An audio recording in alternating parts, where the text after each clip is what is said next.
Hier, la bourse américaine a continué son envolée puisque le SP500 a atteint 6800 points pour la première fois de son histoire. Du côté de Bitcoin, c'est pas la même histoire puisque ça fait plusieurs semaines que ça traîne et beaucoup de personnes n'y croient plus. Mais je vais te donner ici des raisons valables qui vont te rendre bullish pour cette fin d'année. Donc les données d'inflation sorties hier ont été bonnes puisqu'elles sont sorties à 3% en annuel contre 3,1% prévu. Et pourtant, malgré ce qui s'est passé le 10 octobre, on a quand même eu le plus gros crash de l'histoire des cryptos.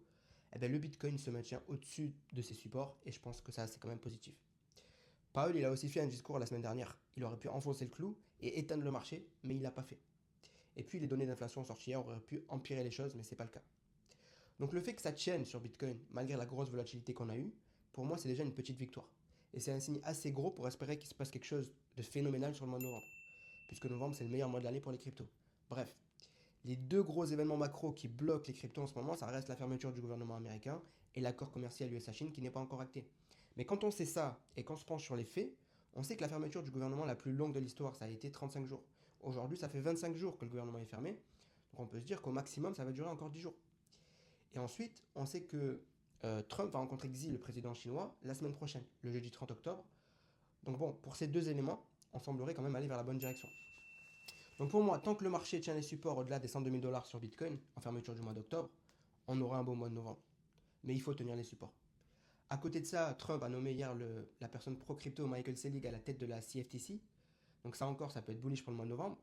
Et Polymarket voit les chances de voir trois baisses de taux avant 2025 qui ont atteint 85%. Donc les gens s'y attendent maintenant à ce qu'on ait encore une baisse de taux en octobre et une baisse de taux en décembre. Et, très important, les portefeuilles détenant entre 100 et 10 000 Ethereum, donc les baleines sur Ethereum, ils ont augmenté leurs avoirs en Ethereum de 220 000 Ethereum au cours de la semaine dernière seulement. Donc c'est encore une fois la même chose, les gens qui ont de l'expérience, les gros portefeuilles, les institutions, ils achètent, et les petits portefeuilles, les débutants, eh ben, ils n'arrivent pas à gérer la volatilité et ils vendent leurs cryptos. Donc je te recommande toujours de rester patient en ce moment et de toujours garder espoir si tu as des cryptos, puisque ça serait dommage d'abandonner juste avant qu'il se passe quelque chose. Et de toute façon, je te recommande de rejoindre mon groupe Telegram où je te partage toutes les infos crypto chaque jour en temps réel. Et je te fais aussi des messages vocaux pour te donner mes conseils d'investisseur crypto depuis 2018. On est plus de 10 000 personnes dans ce groupe, donc si tu veux rejoindre, t'as qu'à cliquer sur le lien dans ma bio, c'est 100% gratuit. Et je te dis à bientôt.